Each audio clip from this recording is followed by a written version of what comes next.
Bismillahirrahmanirrahim. Assalamualaikum warahmatullahi wabarakatuh.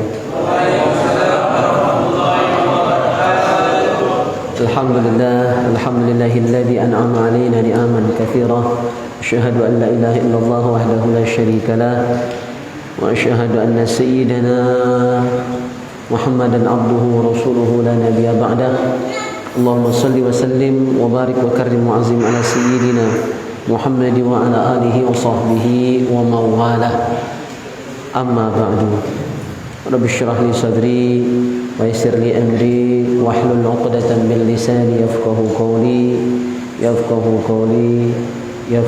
qawli. Ma'asyiral muslimin wa zumratal mu'minin rahimakumullah. Alhamdulillah wa syukrulillah. Mari senantiasa kita memuja dan memuji Allah Subhanahu wa taala dengan senantiasa memuji Allah. Semoga Allah senantiasa mencurahkan nikmat yang begitu banyak kepada kita, dan pujian kita kepada Allah itu adalah amanun lin ni'mati min zawaliha, akan mengamankan nikmat Allah agar tidak hilang, bahkan akan terus bertambah dan bertambah. Salawat dan salam semoga senantiasa tercurah limpahkan ke ahli junjungan kita Nabi Muhammad sallallahu alaihi wasallam serta keluarga, sahabat dan umat beliau hingga akhir zaman. Jamaah yang mulia, kita awali majlis kita agar lebih barakah. Kita awali dengan membacakan suratul Fatihah, terkhusus pengarang kitab Bidayatul Minnah dan kitab Nasaihul Ibad, dan semua ulama kita, semua guru-guru kita, semoga Allah terima amal soleh beliau-beliau dan dilipat gandakan pahalanya oleh Allah Subhanahu wa taala. Semoga Allah mengampuni salah khilaf dan kealpaan para ulama kita, para guru-guru kita, dan semoga Allah tinggikan makomnya, derajatnya lebih mulia di sisi Allah Subhanahu wa taala. Dan semoga kita semua yang hadir di majlis ini Allah jadikan kita hamba-hambanya yang istiqomah, yang jadi hamba Allah yang baik, yang soleh, yang bertakwa kepada Allah Subhanahu wa taala, dan semoga hajat-hajat kita dikabulkan Allah. Semoga yang sakit disehatkan, diafiatkan oleh Allah Subhanahu wa taala, dan semoga Allah lapangkan, luaskan, berkahi rizki kita semua, dan semoga anak cucu kita, semoga Allah jadikan anak-anak kita anak-anak yang saleh dan salihah. Ala hadhihi niyyah wa kulli niyatin salihah wa ila hadratin nabiyil mustafa Muhammadin sallallahu alaihi wasallam wa ala alihi wa ashabihi wa azwajihi wa dhurriyyatihi wa ahli baitihi ajmain, wa khususan lil arwahi abaina wa ummahatina wa ajdadina wa jaddatina. Al-Fatihah. A'udzu billahi minasyaitonir rajim. Bismillahirrahmanirrahim. Alhamdulillahi rabbil alamin arrahmanir rahim maliki yaumiddin. Iyyaka na'budu wa iyyaka nasta'in. Ihdinas siratal mustaqim. Siratal ladzina an'amta 'alaihim ghairil maghdubi 'alaihim waladdallin. Amin. Mohon maaf kalau ngomongnya agak kurang pas, lagi sakit gigi. Ini sejak hari Jumat sampai hari ini masih sakit gigi, tapi aktivitas tetap berjalan. Hari Jumat sudah sholat Jumat ke Palembang di Balai Diklat, acara Mukercap NU Penyasin. Sampai Dalu, datang ke rumah jam 2:04. Subuh bangun, mandi, siap-siap berangkat ke Karanganyung Ilir. Jam 6 saya sudah berangkat, jam 6:30. Sampai ke Sumbawa, ikut rombongan berangkat. Datanglah ke Karanganyung Ilir. Dari sini naik motor, naik mobil ke PU, naik speedboat, hampir 2 jam. Belum datang alamat, naik motor lagi, baru datang. Jam 12:30 datang ke lokasi pelaksanaan Bahsul Masail. Bahsul Masail itu semacam diskusi ilmiah, adu argumen, adu kitab. Jadi yang hadir adalah orang-orang yang baca kitab loh. Alhamdulillah, saya sudah 2 tahun jadi anggota LBM NU Banyasin, cuma baru kemarin hadir. karena di bel terus hadir. Alhamdulillah hadir perdana dan langsung jauh. Dan saya satu-satunya orang Sumatera. Kecamatan lain perwakilannya orang Jawa semua. Sampai ada yang ngomong baru kali ini LBMN Banyuasin dihadiri orang lokal. Jadi saya disebut di sana orang lokal, Banyuasin asli. Yang lain mayoritas perantauan. Cuma alhamdulillah karena saya ngajar di sini mayoritas banyak orang Jawa, jadi udah terbiasa. Cuma adu argumennya, adu kitab. Ya kita berdebat, diskusi, sebut kitab, ya. Ternyata terpakai. Majlis yang saya asuh beberapa tahun terakhir ini yang rata-rata pakai kitab, wah di sana tuh gunungnya. Alhamdulillah walaupun kedewean Pak Walija, alhamdulillah bisa sama-sama berkontribusi. Tidak ada diem baik dah. Alhamdulillah. Pulang kemarin. Dah zuhur jam 12.30 datang ke rumah, asar udah ngajar lagi ibu-ibu. Maghrib udah ngajar lagi. Tadi udah ngajar pondok. Sikit gigi. Alhamdulillah.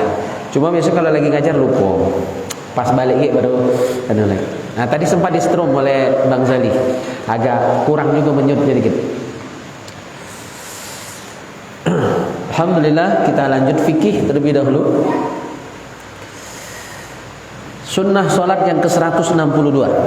Sunnah-sunnah dalam i'tidal. I'tidal itu posisi berdiri setelah ruku. Ya, itu namanya i'tidal. Berdirinya hanya sebentar. Tadi di Masjid Istiqomah saya bahas tentang pembatal solat. Nah, i'tidal ini termasuk rukun solat yang pendek. Kalau dipanjangkan batal. Jadi i'tidal itu singkat saja. Ukurannya adalah kalau i'tidal itu standarnya seukuran membaca Fatihah lamanya dan bacaan i'tidal.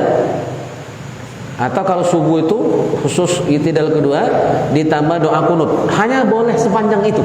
Tidak boleh lebih lama lagi. Setengah jam i'tidal juga batal. Tidak usah setengah jam, 5 menit i'tidal juga batal. Karena kelebihan dari timing yang ditentukan. Ya, melewati waktu. Nah, ada beberapa sunnah dalam i'tidal solat kita, baik solat wajib ataupun solat sunnah. Nah, ini perlu saya terangkan karena kadang-kadang orang membedakan solat wajib, solat sunnah. Kalau solat wajib mungkin dia sempurnakan, tapi pas solat sunnah dia sobai, solat sunnah juga. Seolah-olah rukun solat itu cuma berlaku pada solat wajib. Tidak. Saya perlu tegaskan, yang namanya rukun solat, yang namanya syarat solat, yang namanya sunnah solat, atau yang makruh dalam solat termasuk pembatal solat itu berlaku pada seluruh solat. Yang saya katakan bukan hanya dugaan, tapi memang ada yang ngomong. Selama bertahun-tahun dia solat, kalau sunat itu ngambil yang wajib juga. Doa iftitah dia tinggal, karena dia yakin iftitah itu cuma untuk solat wajib deh. Nah, itu gawat. Jadi kita perlu tegaskan, seluruh aturan sholat, wajib, sunat, rukun, syarat, ya, seluruhnya itu berlaku pada seluruh sholat. Nak wajib, nak sunat, jangan dibeda-bedain. Baik, dalam i'tidal ada beberapa sunnah yang harus kita perhatikan. Nomor 1 dalam i'tidal, ya. Kalau urutan sunnahnya ada 162, raf'ul yadain 'indal i'tidal. Ketika i'tidal sunnahnya ngangkat tangan. Sami Allahu liman hamidah. Angkat tangan. Jangan mulut be yang sami Allahu liman hamidah tapi tangan tidak ngangkat. Tidak melaksanakan sunnah berarti makruh. Makruh itu berarti sholatnya sah, tidak batal tapi tak kasih pahala sunnah. Kan rugi. Cuma perkara ngangkat tangan ditinggalin hilang pahala sholat. Ya, ayyakuna raf'uhuma ma'abtida'i raf'ir ra'si. Mengangkat tangan diawali sejak berangkat. Sejak mulai kita berangkat, sami Allahu liman hamidah, itu sudah mulai angkat tangan. Jadi bukanlah berdiri baru angkat tangan. Ya, sami Allah. Jadi sejak tangan kita lepas dari lutut, berangkat dari ruku, itu sudah mulai angkat tangan. Seimbang, setara, berbarengan dengan ucapan sami Allahu liman hamidah, barengan. Nah, dalam mazhab Syafi'i seluruh yang sholat, imam, makmum yang dewean sama-sama ucap sami Allahu liman hamidah. Tidak dibeda-bedakan. Bukan imam hanya baca sami Allahu liman hamidah, makmum hanya baca Rabbana lakal hamdu, enggak. Seluruhnya imam makmum bacaan sama. Kalau yang memisahkan dan membedakan imam hanya sami Allahu liman hamidah, makmum hanya baca Rabbana lakal hamdu, itu mazhab Hambali yang di Mekah. Nah, kita ini kadang nurut-nurut baik. Oh, di Mekah tuh itu lain mazhab cuy. Di sana mazhabnya Hambali, bukannya salah, beda. Ya, kita jangan racok, jangan campur aduk, jangan gaduh-gaduh. Walaupun gaduh-gaduh itu enak, Pak Walijah ya. Saya pernah dengar cakap Pak Walijah, kalau makan yang lain itu biasa, cuma kalau gaduh-gaduh itu tidak bisa nolak, kata beliau. Enak gaduh-gaduh, cuma dalam sholat tidak boleh gaduh-gaduh. Kecuali terdesak, gaduh-gaduh itu boleh. Talfik. Gaduh-gaduh itu istilah fikihnya adalah talfik, campur aduk. Yuk, gabungan 4 mazhab sholat gitu. Takbir Syafi'i, Fatihah Maliki, tidak wajib bismillah. Ya kan? Nah, itu tidak kena. Itu talfik namanya, haram hukumnya. Kita boleh talfik dalam hukum yang berbeda, dalam amaliyah yang berbeda, atau ketika terpaksa. Nah, ratu-ratu itu tidak tahu, bukan sengaja. Milu-milu baik. Dengar di YouTube atau pergi haji, pergi umroh, imam di sana itu. Kita tidak menyalahkan, kita hormati. Tapi kalau kita ikut Syafi'i, yang namanya mazhab Syafi'i tidak membedakan. Sami Allahu liman hamidah, imam makmum baca, Rabbana lakal hamdu, imam makmum pun baca. Tuh ya. Nah, ngangkat tangan tadi sejak berangkat sampai selesai. Istimrarur raf'i ila intihai. Nah, terus menerus ngangkat tangan tadi dan takbir tadi sampai selesai. Kapan selesainya itu? I'tidal, ya berdiri betul. Berdiri betul baru sami Allahu liman hamidah. Itu selesai. Ucapan selesai, tangan pun selesai ngangkat. Nah, posisi tangan ada 2. Boleh sami Allahu liman hamidah. Gini. Pilihan ini. Ini lebih aman. Ya. Lebih aman seperti ini. Cuma jangan dilakukan ya. Boleh, tidak salah. Dia balik seperti awal. Ya, seperti kita sudah takbiratul ihram. Pilihan kedua, sami Allahu liman hamidah. Turun, lurus. Nah, yang ini agak bahaya kalau tidak hati-hati. Kalau goyang, kadang-kadang goyang. Sami Allahu liman hamidah. Gini. Kalau goyang-goyang gini, bisa batal. Kalau kebanyakan gerakan 3 kali turut-turut bisa batal. Maka mantap. Sami Allahu liman hamidah. Mantap, jangan main ini. Goyang biasanya. Nah, maka lebih aman sami Allahu liman hamidah. Mantap seperti ini. Ada juga versi sami Allahu liman hamidah. Posisinya seperti berdoa. Nah, ini yang kami dapat dari guru kami, Kiai Balian. Ya, jadi sholatnya seperti ini ketika i'tidal. Terserah nak pakai yang mana. Nah, itu semua Syafi'i.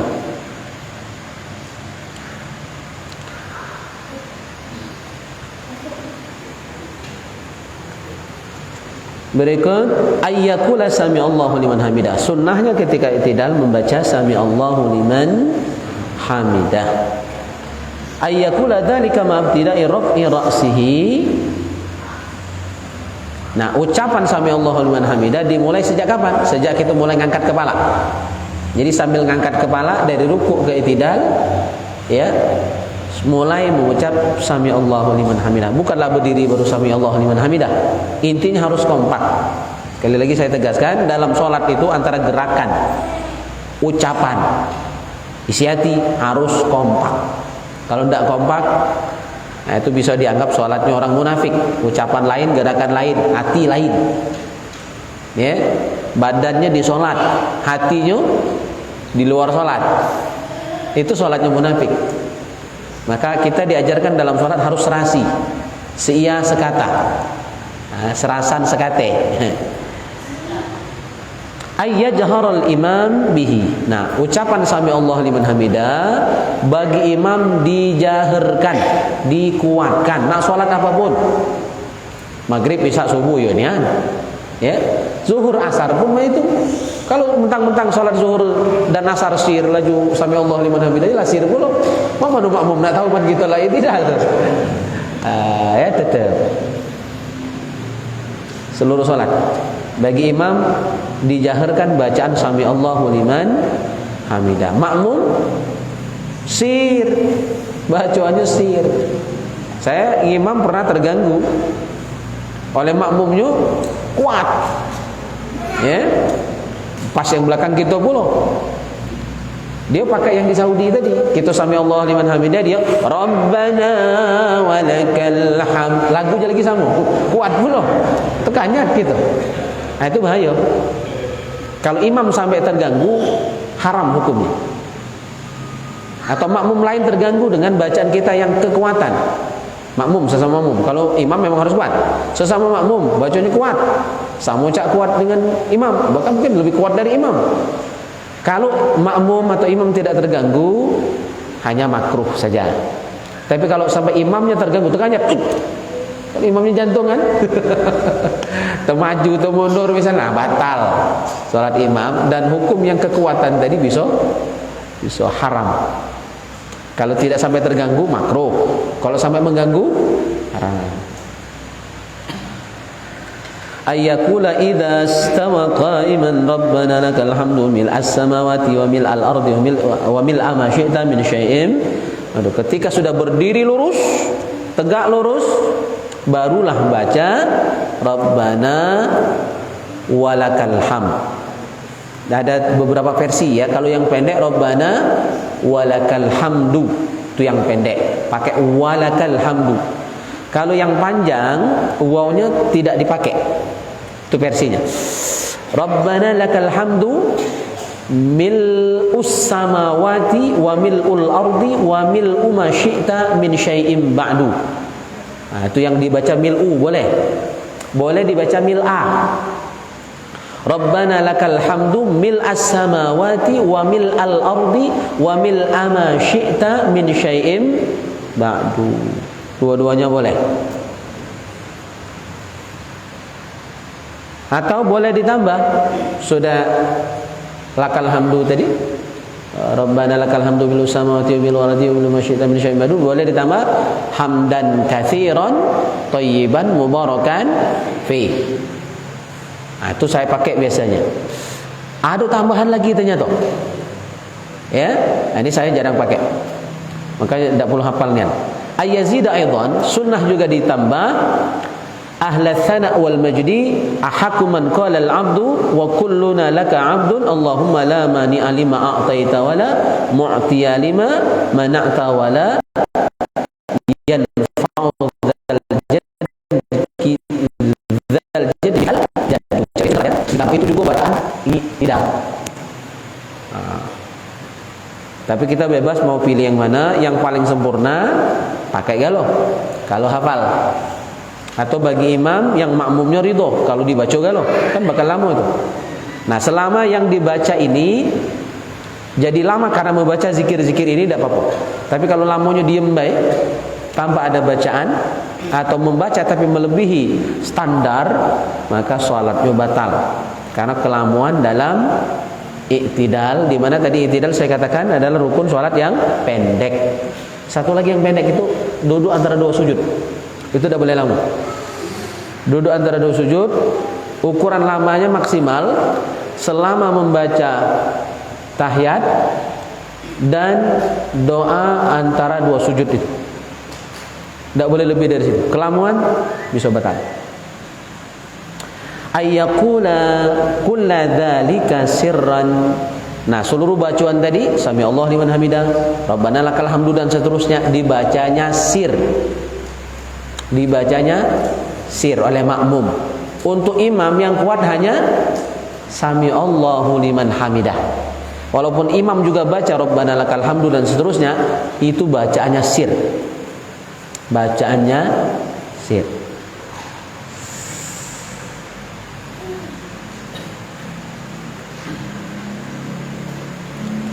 Terus dalam i'tidal juga dibaca doa kunut. Kapan i'tidal? I'tidal rakaat yang terakhir. Baik, sampai di sini bahasan fikih gitu. Ada nak ditanya? Ya. Tentang ini tak yang Ustaz jelas tadi yang apa? I'tidal kan? Ya. Ada yang ini. Rabbana wa lakal hamd. Aku pernah nongol di Masjidil Haram kan, itu sholatnya. Dengan pernah langsung di Al Amir. Itu penjelasannya tidak mana? Ketentuan penggunaannya itu mana? Muballigh. Ya, muballigh. Ya. Itu namanya muballigh, penyambung suara imam. Muballigh atau penyambung suara imam, mengeraskan lagi suara imam, itu sifatnya temporer. Sifatnya sesuai situasi dan kondisi. Tidak boleh berlaku selamanya. Kecuali di masjid yang seperti Masjidil Haram yang sangat besar, jamaah sangat banyak ribuan.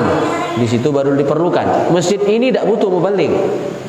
Masjid Al-Amir tidak butuh muballigh.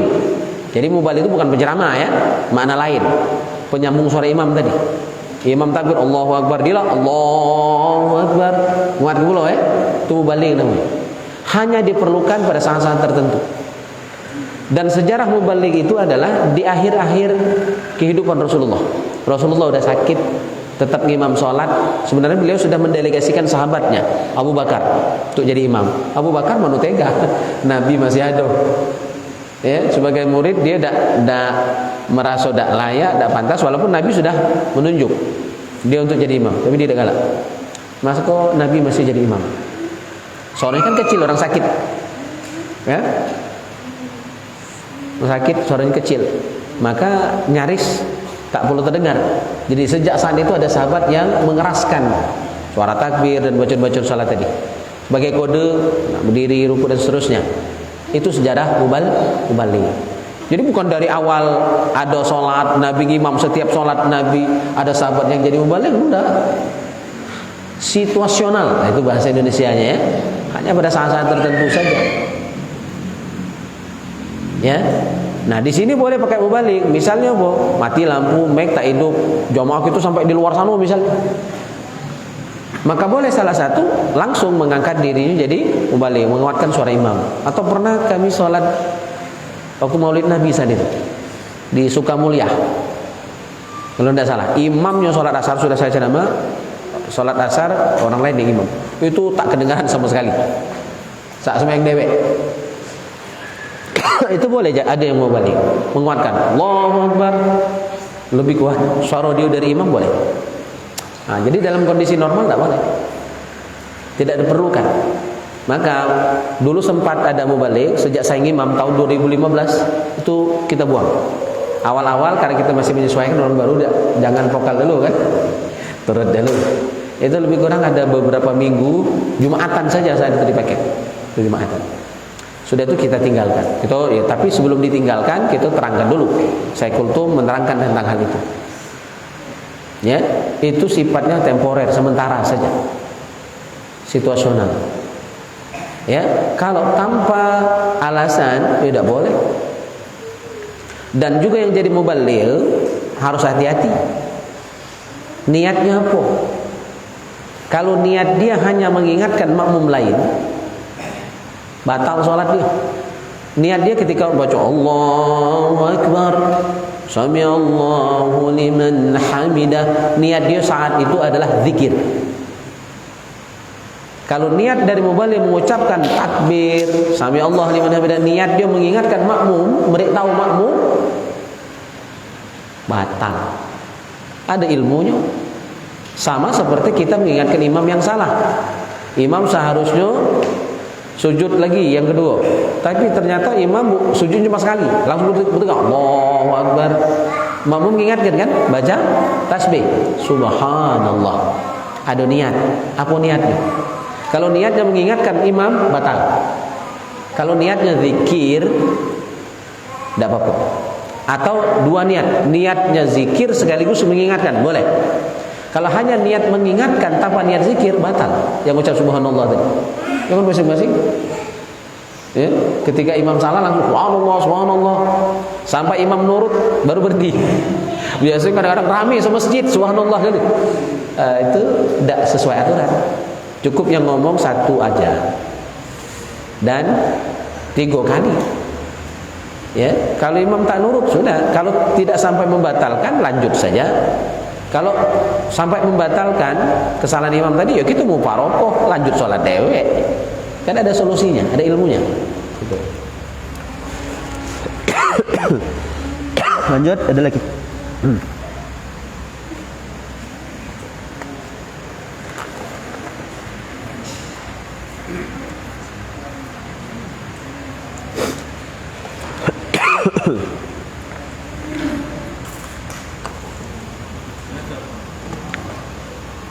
Di luar materi.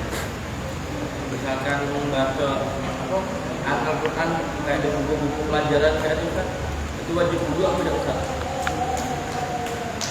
Kayak sedikit itu paling 1-2 ayat. Tidak apa-apa. Kalau cuma tidak wudhu boleh baca, ya, megang buku-buku agama misalnya kan ada ayat, buku khutbah atau ada ayat, itu tidak apa-apa. Iya. Tidak dihukumi mushaf.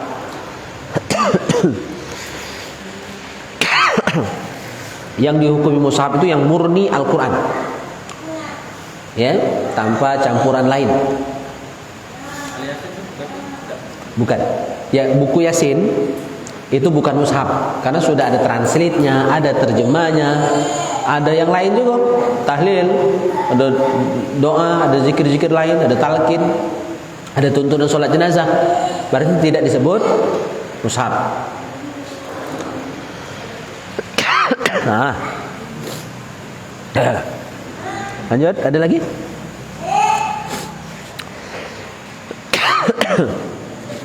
nah, tapi lagi gatal yang kemernyam. Kini yang angkat-angkat.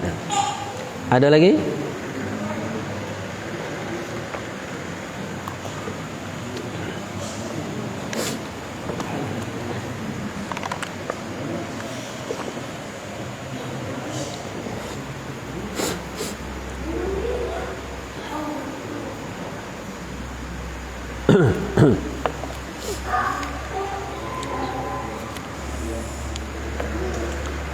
Allah Allah.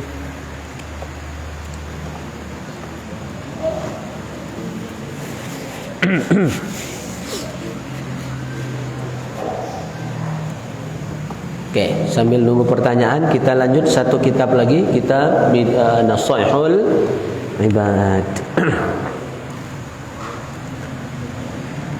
Kita bahas makalah yang ke-7. An Yahya bin Mu'adz radhiyallahu an, ma asallaha karimun, tidak akan pernah maksiat, tidak akan pernah durhaka. Jadi arti maksiat itu durhaka, nakal, bengkelok, ya, tak nurut, tak dengar kata, disuruh ya bangkang, dilarang justru laju aja. Manusia ini kadang-kadang kan penasaran, makin dilarang makin penasaran. Nabi Adam di surga itu seluruh halal kan boleh, cuma sikok yang tak boleh. Tapi yang sikok itu yang jadi penasaran. Ya. Maka tidak akan maksiat, tidak akan durhaka orang yang karim. Karim sering diartikan orang yang mulia, orang yang dermawan. Nah, apa makna karim? Syekh Nawawi menerangkan karim di sini maksudnya adalah ay hamidul fa'al. Hamidul fa'al wa huwa may yukrimu nafsahu bittaqwa wa bil ihtiras anil ma'asi. Orang yang perbuatannya terpuji. Ya, dan dia orang yang memuliakan dirinya sendiri dengan ketakwaan dan menjaga diri dari maksiat. Jadi orang yang karim tidak akan pernah durhaka. Ya, berarti orang yang maksiat itu orang yang tidak mulia, atau orang yang akan hilang kemuliaannya gara-gara kemaksiatan yang dia lakukan. Wala atharad dunya, dan tidak akan lebih mengutamakan dunia dibandingkan alal akhirat, atas akhirat. Hakimun, orang yang hakim.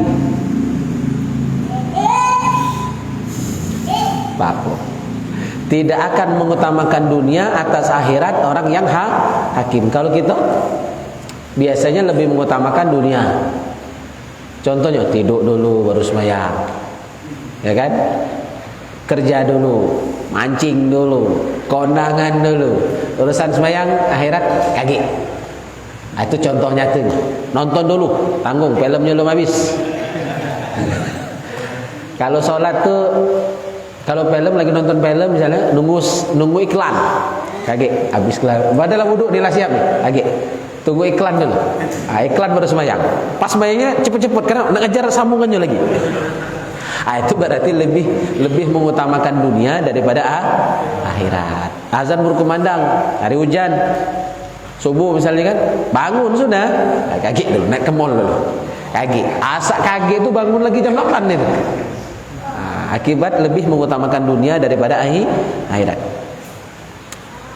Seharusnya akhirat dulu yang kita utamakan.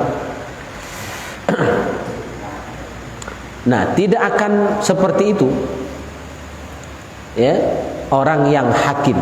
Jadi orang yang hakim dia akan lebih mengutamakan akhirat daripada dunia. Siapa hakim? Kalau hakim ini sering kita artikan orang yang bijaksana. Bahasa Indonesia sering diartikan kata hakim dengan orang yang bijaksana. Tapi ulama menjelaskan yang dimaksud hakim di sini adalah musibun fi af'alihi wa huwa may yamna'u nafsahu min mukhalafati aqlihi salim. Orang yang benar perbuatannya, itu orang yang hakim. Antara ucapan dan perbuatan sama, itu berarti disebut hakim. Jadi orang yang bijaksana itu ucapan perbuatan sama, dan perbuatannya musibun. Musibun itu benar. Shawab. Wallahu alam bisawab. Shawab musib itu sama. Wallahu alam bisawab, hanya Allah yang paling tahu kebenarannya. Berarti kalau musib itu orang yang benar. Arti benar itu serasi ucapan dengan perbuatan. Dan orang yang hakim juga adalah wa huwa may yamna'u nafsahu min mukhalafati aqlihi salim. Orang yang perbuatannya ya tidak bertentangan dengan akal sehat. Ya, jadi artinya semua ucapan, perbuatan, tingkah laku itu selalu dipikirkan terlebih dahulu. Salah apa tidak, nabrak hukum apa tidak, melanggar syariat atau tidak, nyinggung apa tidak, nyakiti apa tidak, ya zalim dengan wong apa tidak. Jadi seluruh dipertimbangkan dengan pertimbangan akal yang sehat. Akal yang sehat itu ya akal yang dilandasi syariat, pertimbangan agama di dalamnya. Contoh dia nak berangkat, ini lah masuk sholat dulu. Ya, kalau masih lama, oh berarti kaki nanti jamak takhir. Jadi dia pertimbangannya hukum. Ya, ada pertimbangan hukum. Jadi maksud riwayat ini dari Yahya bin Mu'az ini adalah tidak akan maksiat orang yang karim, orang yang mulia,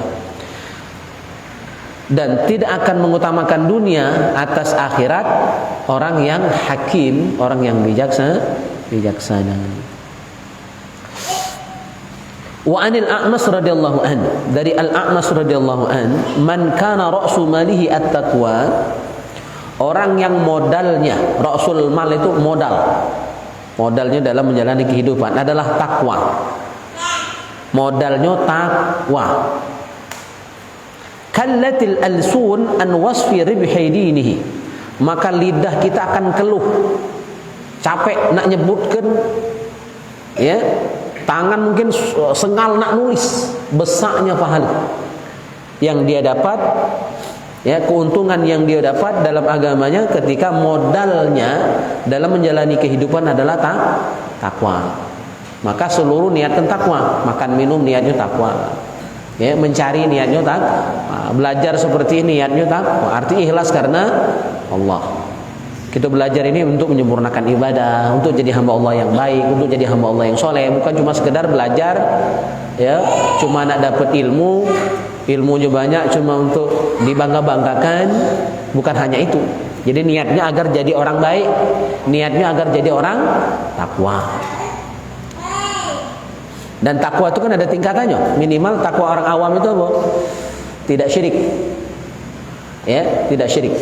Yang kedua, takwanya orang khawas, menjalankan semua perintah, meninggalkan semua larangan.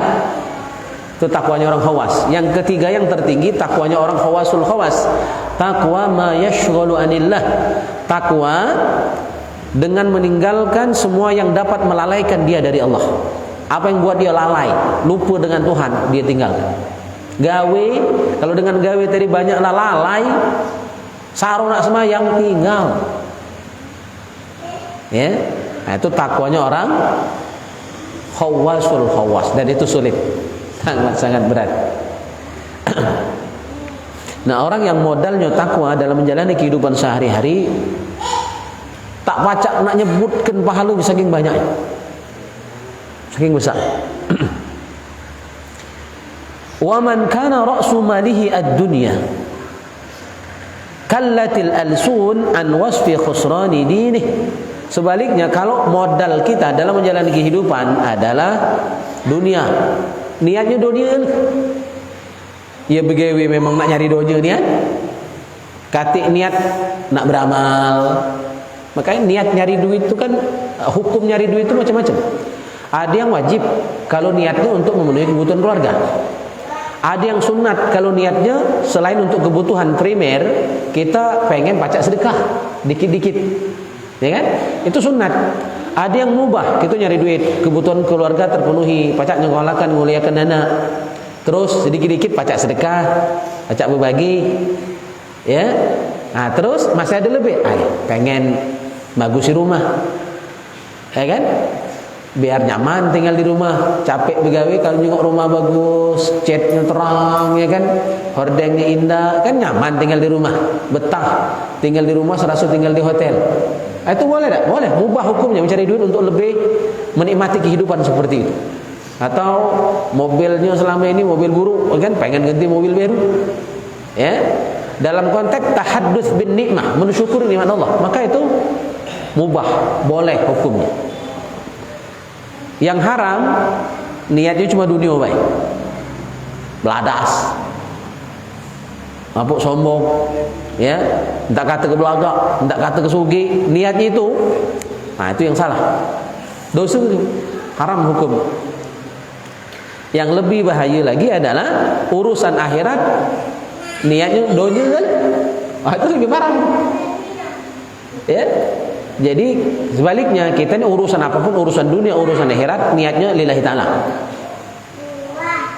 ya. Bukan urusan dunia, niatnya cuma dunia. Termasuk lebih parah itu urusan akhirat pun niatnya mencari dunia. Itu jelas. Man talabad dunya bi'amalil akhirah tamasallahu wajhahu 'alan nar. Orang yang mencari dunia dengan amal akhirat, maka masuk neraka. Man qara'al Qur'an yata'akkalu bihin nas ja'a yaumal qiyamah wa wajhuhu azmun laisa 'alaihi lahmun. Orang yang baca Quran niatnya agar dapat makanan. Kita yasinan bulan Jumat, takziah kan baca yasin. Niatnya numpang makan. Niatnya perbaikan gizi. Kalau itu niatnya, dia akan bangkit pada hari kiamat nanti, mukanya hanya berupa tengkorak saja, tidak ada daging sedikit pun, hanya tulang saja, karena salah niat. Bukan tak boleh makan waktu pengajian, salah niat itu yang keliru. Jadi niatnya tetap ngaji, cuma kalau dapat makanan, makan, dapat teh, minum, tapi jangan jadi tujuan utama. Pacak kan beda kan ya? Bukan tak boleh dapat manfaat dari amal akhirat. Yang salah itu jadi niat, jadi tujuan. Sampai kalau kati roti bakar Kati anu buah-buahan yang kuning-kuning ini, semangko ini minggu depan merajuk tak ngaji lagi. Itu salah niat berarti. Ustadznya itu juga. Ya, kalau jamaah sepi merajuk. Orang tak hormat merajuk, itu berarti salah niat. Alhamdulillah, mudah-mudahan kita tidak salah niat. Niat kita lurus, niat kita benar. Dan itu bisa dibuktikan, ya. Majlis kita bertahan cukup lama. Kalau majlis ini tak ikhlas yang hadir di sini, tak lama Pak Walijah, dengget. Tak lama. Yang belajar ya muntaber, mundur tanpa berita, yang ngajar mah itu juga sama-sama tidak tahan. Ketika kita bisa bertahan sampai sekian tahun majlis ini, ya, Doli menyiarkannya tiap minggu, modal dewek. Dari mic-nya tidak perlu kedengaran sampai sekarang terang, ya, celing suaranya kan, modal dewek bertahun-tahun nyiarkan live kajian kita. Itu insyaallah merupakan ciri keikhlasan kita semua, ya. Karena yang bernilai itu yang ikhlas. Yang kati ikhlas tak tahan lama dan tak bernilai, zong, ya, nol nilai. Nah, balik ke kalimat riwayat ini tadi. Jadi kalau modal kita dalam menjalani kehidupan niatnya dunia, maka keluh lidah untuk mensifati kerugian agamanya. Artinya dosanya pun tak tersebut-sebut saking banyak. Kekurangannya, kerugiannya tak tersebut-sebut, nak nyebut saking banyaknya kerugian. Jadi tekor. Ya. Niat mencari, niat ibadat untuk dunia itu tekor, tak dapat apa-apa. Maka gala-gala, bahkan hal-hal kecil, makan, minum, tidur sekalipun niatkan untuk takwa. Ya Allah, aku nak tidur malam ini, aku dah galak begadang malam ini, biar pacak bangun subuh. Itu niatnya takwa berarti, Pak. Jangan tidur tu tidur baik, saat tidur mati. Ya, kata pengingat sama sekali. Tombak buntang ngorok mulu, kan giler mulu. Baca doa ida, niat nak bangun tahajud ida, niat nak bangun subuh ida. Itu tidur baik. Tidur buntang namanya tu. Kata pahala. Maka nak tidur lagi niatnya nak bangun subuh, niatnya biar besok nak begawi tak ngantuk. Ya. Makan jangan makan baik cuma kenyang ke perut, rugi. Oh ya Allah, niat dalam hati kita tidak usah disebut kan, kita sudah menghatamkan kita pun niat kan. Maka ketika makan niatnya agar badan sehat, badan kuat, ada gizi, ada tenaga, ada energi. Kalau awak lesu, perut lapar sembahyang kan, perut nabu gendang, ya, tak khusyuk sembahyang. Maka seluruhnya niatkan lillahi ta'ala.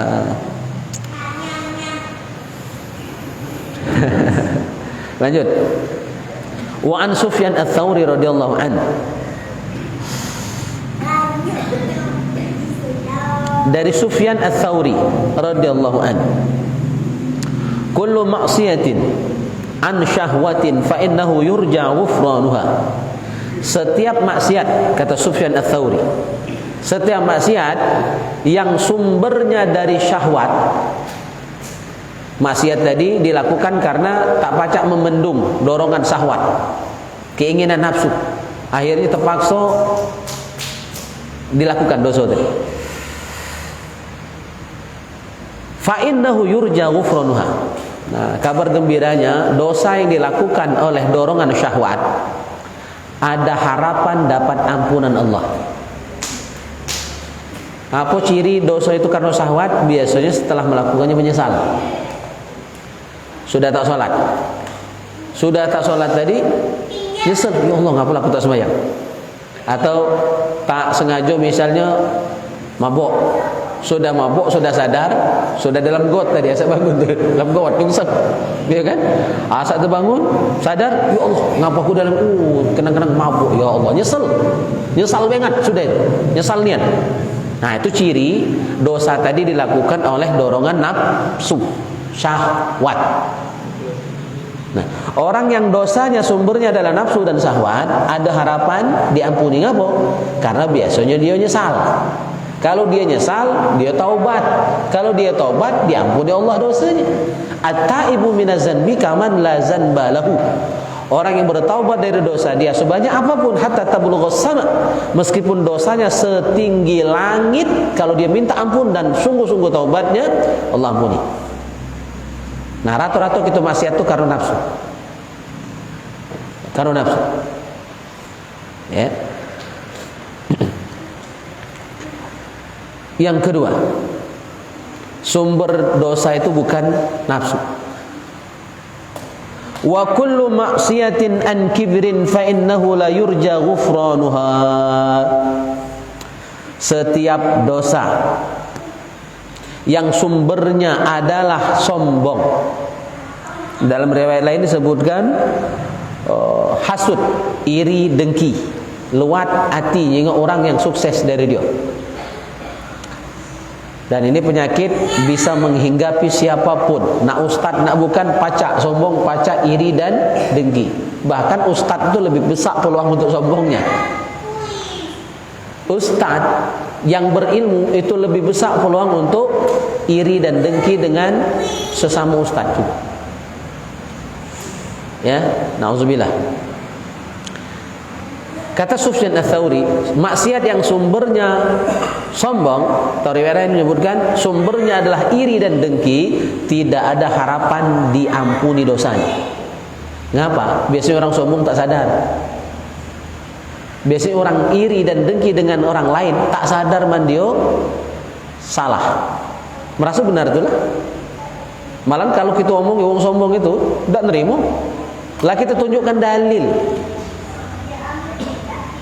Masih tidak nerima, masih nolak. Orang yang sombong itu kan orang yang menolak kebenaran, walaupun kebenaran itu sudah nyata di depan dia. Hanya karena yang ngomong pendidikan lebih rendah dari dia, umur lebih muda dari dia. Dia wong kota, yang ngomong tadi wong dusun. Tolak kebenaran tadi hanya karena yang ngomong. Bagi dia enggak level. Awak budek, awak tak sekolah, awak tak sarjana. Aku S3, aku profesor, doktor, dia omong yang tak sekolah. Walaupun benar, kalau dia sombong sulit menerima kebenaran itu. Maka orang yang tawadu, dia sanggup menerima kebenaran dari siapapun, walau dari budak kecil, ya, walau dari wong desa, dia terima asal benar. Nah, jadi orang yang maksiatnya sumbernya kesombongan biasanya tak sadar. Kalau tak sadar, mak mau nak istighfar, mak mau nak taubat. Kalau tak taubat tak dapat ampunan. Itu anunya. Susunannya itu begitu. Jadi oleh karena itu kesimpulan ulama, sumber dosa itu dua. Satu syahwat, dua sombong atau iri. Ya, kalau sumbernya syahwat masih ada peluang untuk dapat ampunan. Karena biasanya kita nyesal. Karena nyesal dia taubat. Kalau taubat diampuni. Kalau sombong dan hasud biasanya tak sadar. Kalau tak sadar mak mana ngaku salah. Kalau tak ngerasa salah, tak taubat, tak istighfar. Kalau tak taubat, merasa benar itulah, tak dapat ampunan. Itu ya susulannya begitu. Contoh, lianna maksiata iblis kana asluha minal kibr. Contohnya adalah maksiatnya iblis sumbernya sombong. Ana khairum minhu khalaqtani min nar wa khalaqtahu min tin. Itu kata iblis. Aku lebih baik daripada Adam. Aku tercipta dari api, Adam tercipta dari tanah. Ya. Iblis ngomong ana khairum minhu, aku lebih baik dari dia. Maka jangan kita galak ngomong mendingan aku dari dia. Itu sama itu. Kalimat iblis itu. Lebih bagus aku dari dia, mendingan aku dari dia. Itu kata-kata iblis. Nah, salahnya iblis dari kesombongan. Dan dia tidak mau taubat. Pernah pada masa Nabi Musa kalau tidak salah, iblis mau niat taubat. Tetapi syaratnya taubatnya baru diterima kalau dia sujud kepada makamnya Nabi Adam alaihissalam. Oh, udah galak. Waduh, kalau itu syaratnya tidak jadi taubat. Karena sombong tadi. Padahal Allah siap mengampuni dia. Nah, itu orang sombong itu. Pekado. Ya. Orang. Padahal kata riwayat itu Allah akan mengampuni kalau dia mau sujud dengan makamnya Nabi Adam. Jadi kalau tidak mau sujud waktu Nabi Adam masih hidup, waktu mati tidak mampu, masih tidak juga. Itu habis sombong ya, na'udzubillah. Wa zallatu Adam kana asluha minasyahwat. Sementara ketergelinciran. Jadi Sufyan Ats-Tsauri ngomongnya bagus ya. Sufyan Ats-Tsauri tidak ngomong maksiat Nabi Adam. Karena memang Nabi Adam tidak bermaksiat, tergelincir saja. Zallah itu tergelincir. Wa zallatu Adam kana asluha minasyahwat. Sementara ketergelinciran. Jadi jangan pernah disebut dosa ya. Bukan dosa Nabi Adam. Dan itu juga settingan sebenarnya. Sudah skenario Allah. Ketergelinciran Nabi Adam asalnya adalah syahwat. Karena nak nyenangkan istri. Benar kan Nabi Adam tidak tergoda. Karena istri yang sudah makan duluan, Nabi Adam mau.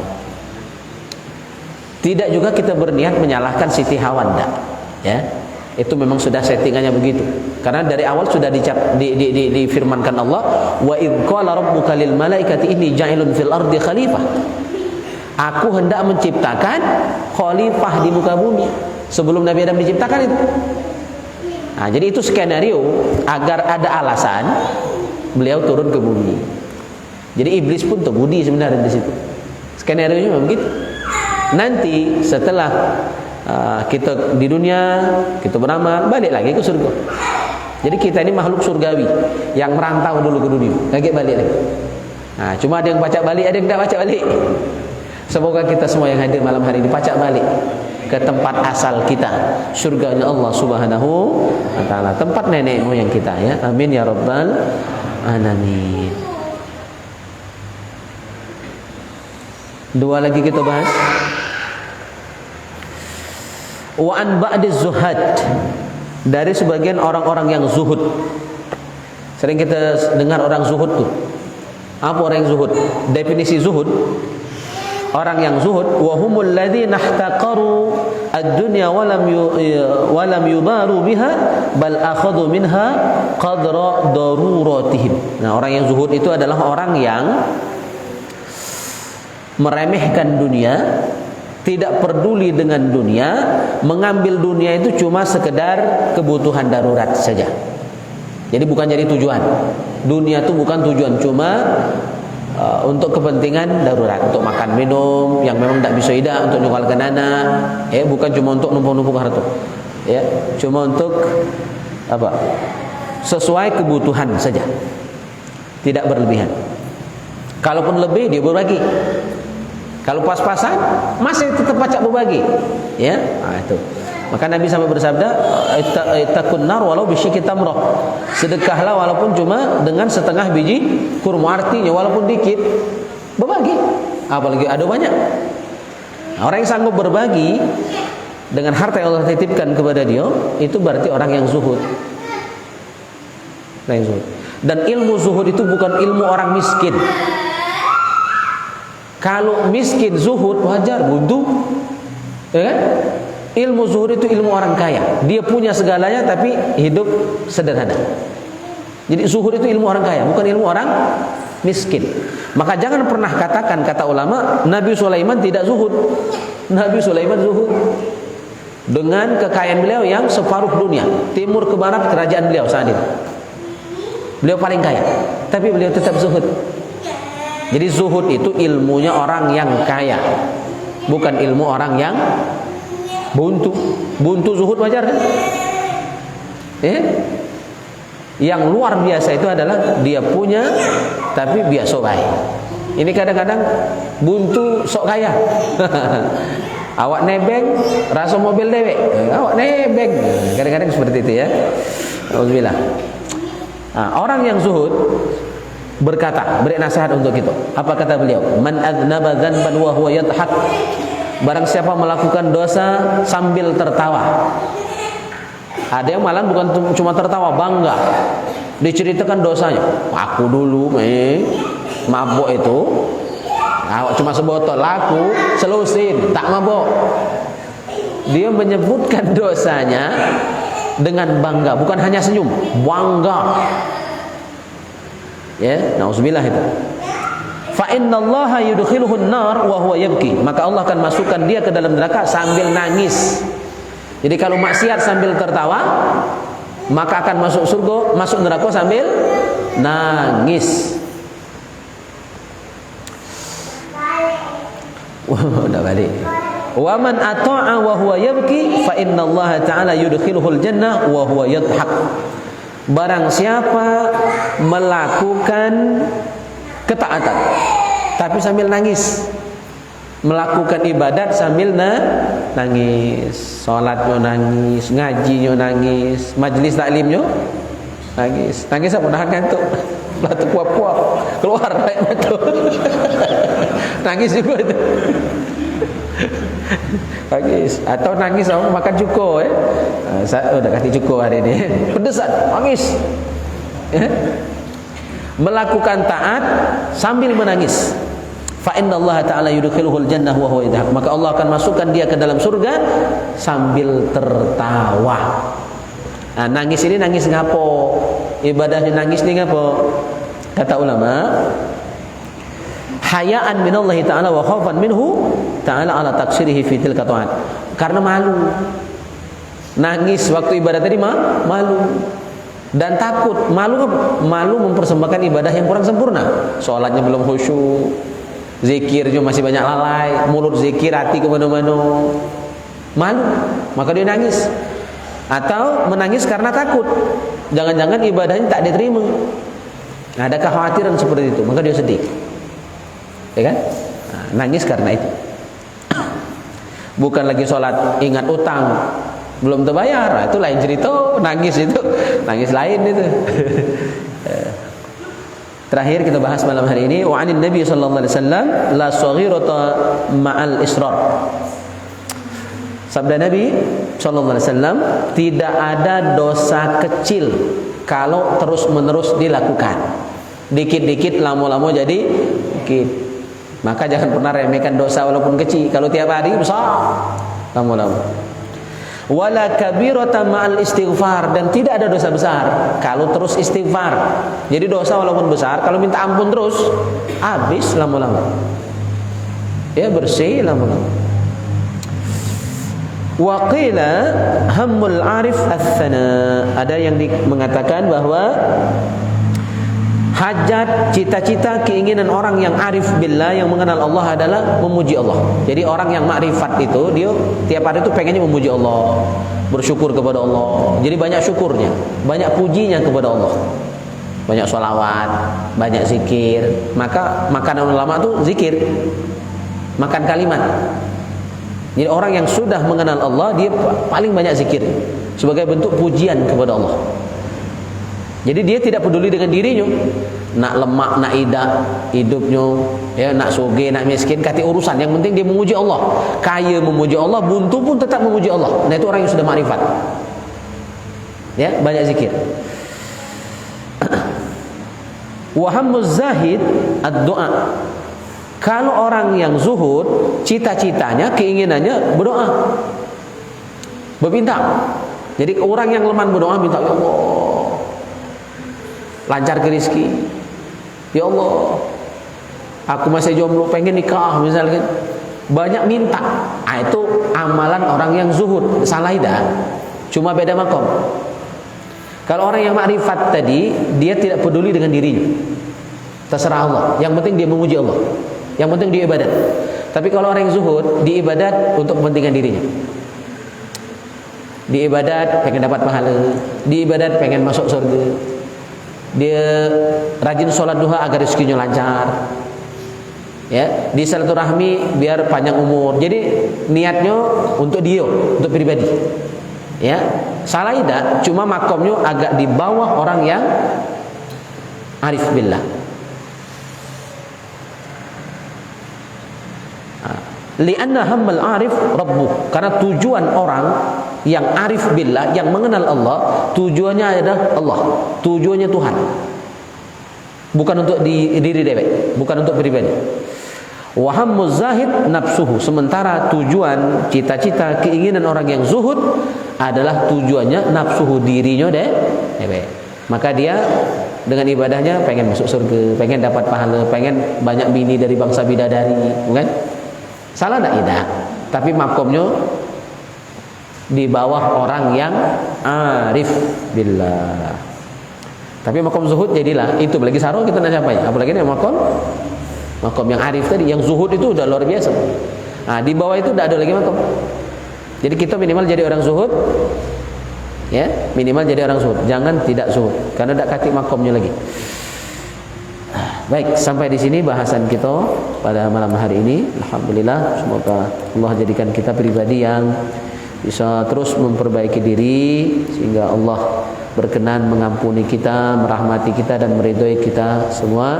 Meskipun kita sadar sesadar-sadarnya amal kita masih banyak salah dan kurangnya.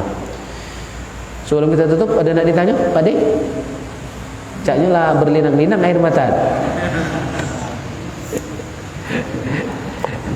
Tahan ngantuk. Beliau tidak biasa begadang. Saya juga jarang begadang. Cuma pas di Karanganyar Ngilir kemarin, itu diskusinya sampai jam 12 malam. Nak balik ombak besar, jadi nginepnya di masjid, tidurnya ngapar di sini, tidak ada ambal. Untung saya bawa jaket bikers, jadi tidurnya berjaket. Kiai kan lo, oh masya Allah, jadi tawaduk kan lo kiai di sana. Tidurnya tidak berambal, tidak bertikar, tidak berbantal, ngapar di masjid itulah, masya Allah ya. Saya jarang-jarang juga begadang, malam itu begadang. Cukup? Kata tanyaan? Alhamdulillah, kita cukupkan dan kita akhiri majlis kita dengan doa kafaratul majlis. Subhanakallahumma wa bihamdika asyhadu an la ilaha illa anta astaghfiruka wa atubu ilaik. أعوذ بالله من الشيطان الرجيم بسم الله الرحمن الرحيم الحمد لله رب العالمين اللهم صل وسلم على سيدنا محمد وعلى آل سيدنا محمد ربنا اغفر لنا ولوالدينا وارحمهم كما ربونا صغارا ولجميع المسلمين والمسلمات والمؤمنين والمؤمنات الأحياء منهم والأموات إنك على كل شيء قدير اللهم يا محول الأحوال حول حالنا إلى أحسن الحال اللهم اجعل أنفسا طيبة مطمئنة طائعة حافظة تؤمن بلقائك وتقنع بعطائك وترضى بقضائك وتخشاك حق خشيتك ولا حول ولا قوة إلا بالله العلي العظيم صلى الله على سيدنا محمد والحمد لله رب العالمين تقبل الله